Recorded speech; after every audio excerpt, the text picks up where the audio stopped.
All right, let's talk about something so many of us dream of, becoming truly fluent in another language. But there's always that one huge obstacle, right? How do you do it when you're already juggling a full-time job, family, and, just trying to have a life? If you've ever felt like there just aren't enough hours in the day, then you are in exactly the right place.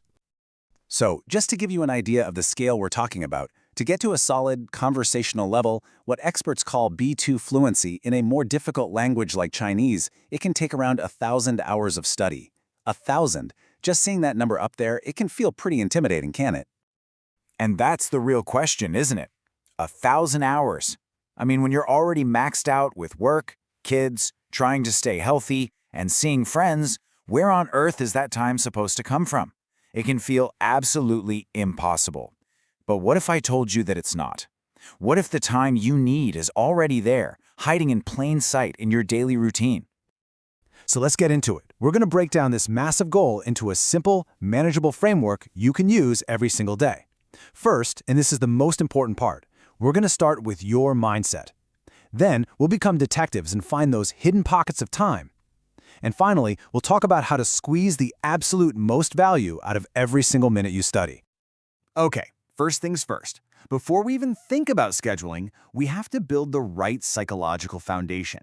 This is the bedrock. Seriously, without this piece, even the best strategies and apps in the world will only get you so far before you burn out.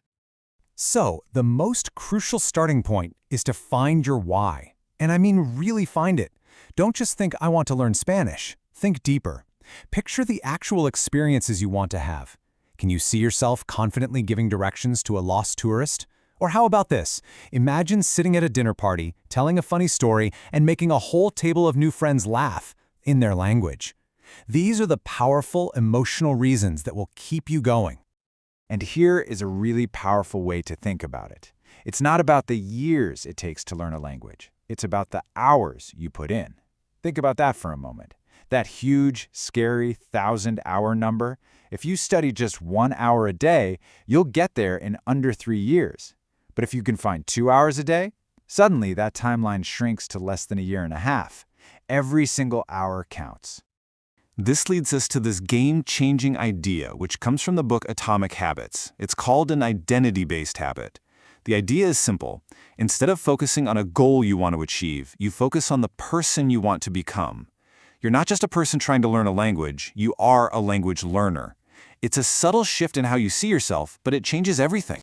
And you can see the difference right here. On one side, you have the outcome goal. I want to speak fluent Russian. It's this big, far-off destination, and it's easy to lose motivation along the way. But look at the other side, the identity goal. I am a Russian learner.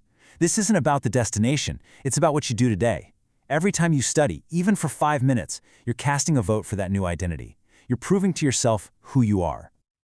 All right, so our mindset is locked in. We've decided who we want to be. Now, let's put on our detective hats and go find those hidden pockets of time that are scattered throughout your day. But before we find the time, we need a clear plan for how we're going to use it, right? A really effective method follows these 3 stages. First, you build a solid foundation. This means mastering the pronunciation and learning the most common 1,000 words or so. Next, you get the language into your brain by just consuming it, listening to and reading things that you can mostly understand. And finally, you activate that knowledge by actually using it, speaking and writing. Now, take a look at a typical day. It seems pretty full, doesn't it? 8 hours for sleep, 8 for work, 5 for family and life stuff. But look closely at that yellow slice. 3 hours for commuting, doing chores, going to the gym. A lot of people call this dead time, but it's not. That right there, that is your language learning goldmine. This is where you can find hours every single week for listening and immersion. So how do we actually do it? Well, here are some brilliant little tricks. The first is habit stacking. Just link your new language habit to something you already do every single day, like reviewing vocabulary while you have your morning coffee. Then there's environment crafting. Basically, just leave your learning materials out where you can't miss them. And finally, use a habit tracker.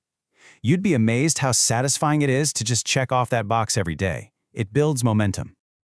So, we've shifted our mindset. We've found the hidden time. Now, we need to talk about making that time as effective as humanly possible, because the quality of your study is just as important, if not more important, than the quantity. Here's what I mean. Let's say you're listening to a podcast on your commute. That's great. That's passive learning. But if you want to make it truly powerful, just add 10% more effort. When you hear a new word, just pause for 5 seconds and make a single flashcard for it. That tiny little bit of active engagement, it makes the entire session so much more effective.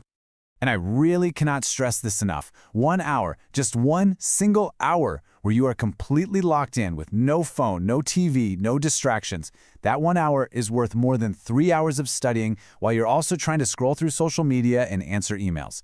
Focus is your superpower. And this really brings us to the core idea of this whole thing. We started by saying it's not about the years, it's about the hours. But we can actually take that one step deeper. In the end, it's not even about the total number of hours. It's about the amount of pure, focused study and practice you can pack into those hours. That's where the magic really happens. So, as we wrap this up, I want to leave you with a final thought. Please, don't try to be perfect. Don't try to do everything all at once. That is the absolute fastest way to get overwhelmed and just quit.